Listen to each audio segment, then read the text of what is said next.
नमस्कार।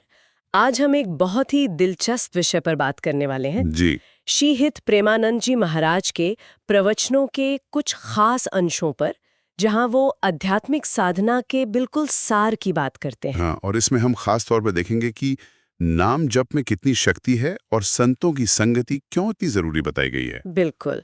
तो हमारा मकसद यही है कि इन विचारों से जो मुख्य बातें हैं, जो ज्ञान है, उसे समझें, जी। ताकि एक आंतरिक शांति और कह सकते हैं कि आध्यात्मिक समझ का रास्ता खुले। चलिए शुरू करते हैं फिर। हाँ जी।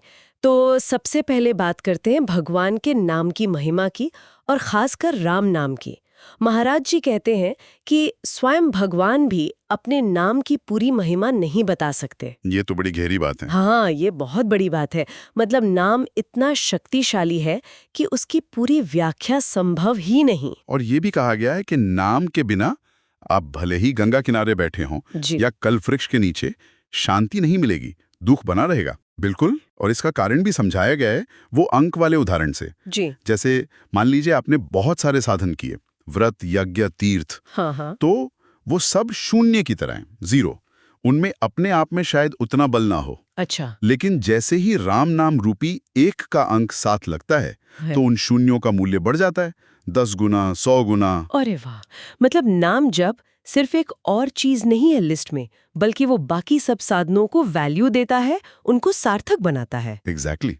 वही है जो उन शून्य समान साधनों को शक्ति देता है। और वो हनुमान जी वाला उदाहरण कि नाम के बल पर तो स्वतंत्र ईश्वर को भी वश में किया जा सकता है। हाँ, वो तो अद्भुत उदाहरण है। दिखाता है कि नाम में कितना सामर्थ्य है कि वो पर ब्रह्म को भी भक्त के प्रेम के वश में कर सकता है। ये नाम की अपनी एक अलग ही महिमा है। कमाल है। तो नाम जप की शक्ति तो समझ आई। अब आते हैं दूसरे पॉइंट पर, संतों का संग। इसे तो भगवान के दर्शन से भी ज्यादा दुर्लभ बताया गया है। जी हाँ, दुर्लभतम। उन्हें तो कृपा मूर्ति कहा है, यानी कृपा की साक्षात मूर्ति। कृपा मूर्ति, ये शब्द ही अपने आप में कितना वजन रखता है। बिल्कुल। और ये संगति कितनी परिवर्तन ला सकती है, इसका प्रमाण वो देवर्षि नारद जी वाले प्रसंग में मिलता है। हाँ, वो क्या था, जरा बताएं। बताया गया है कि पिछले जन्म में वो एक दासी पुत्र थे और केवल 4 महीने उन्होंने कुछ महात्माओं की सेवा की, उनकी जूठन पाई। सिर्फ 4 महीने? हाँ, सिर्फ 4 महीने। और उसी के प्रभाव से अगला जन्म उनका देवर्षि नारद जैसे सिद्ध महापुरुष का हुआ। सच में? ये तो मतलब संगति का प्रभाव जबरदस्त है। बहुत ज्यादा। इसीलिए संतों के प्रति श्रद्धा रखने पर इतना जोर है। यहां तक कि कहा गया है कि उनके वेश का भी आदर करना चाहिए। हाँ, ये बात भी आई थी कि वेश मात्र का भी आदर करें। क्यों? क्योंकि अगर मन में वेश को देखकर ही शक पैदा हो गया, संशय आ गया, तो फिर असली संत में भी शायद श्रद्धा टिक ना पाए। अच्छा, मतलब बाहरी रूप के सम्मान से हम अंदरूनी तत्व तक पहुंचने का दरवाजा खुला रखते हैं। हाँ, बिल्कुल। अवसर नहीं खोते हम। ठीक है। तो नाम जप हो गया, संत संग हो गया। अब असल साधना का रास्ता क्या बताया है महाराज जी ने? मतलब प्रैक्टिकली क्या करें? देखिए, सार रूप में 3 बातें हैं। जी। पहली, ये पक्का मानना कि मैं केवल प्रभु का हूं और प्रभु मेरे हैं। ये निश्चय। ठीक है।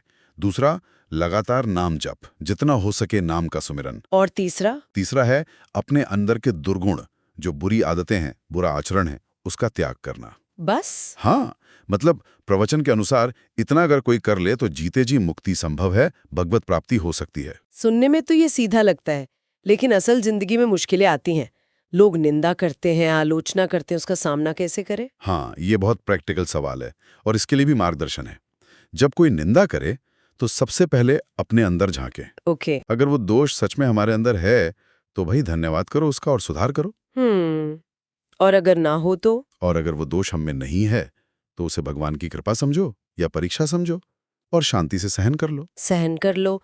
और इससे भी ऊंची बात कही गई है शायद, कि निंदा और स्तुति दोनों ही। हाँ, बिल्कुल। उन्हें मायाकृत गुण दोष कहा है। मतलब ये माया का खेल है, असलियत नहीं। संत इन दोनों से परे होते हैं। मायाकृत गुण दोष। इंटरेस्टिंग। जी। संत अपनी सहज चिदानंद में स्थिति में रहते हैं।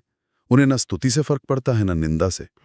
तो साधक को भी कोशिश करनी चाहिए कि इन दोनों से ऊपर उठें। और फिर वो सबसे ऊंची अवस्था कि हर किसी में, निंदा करने वाले में भी प्रभु को ही देखना। सिया राम मैं सब जग जानी। हाँ, ये साधना की मैच्योरिटी है।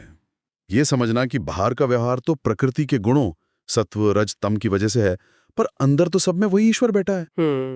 तो अगर हम इस पूरी चर्चा को समेटें तो श्रीहित प्रेमानंद जी महाराज के प्रवचनों का सार क्या निकला? सार यही है जी कि भगवान के नाम को पकड़ो, उसे जीवन का आधार बनाओ।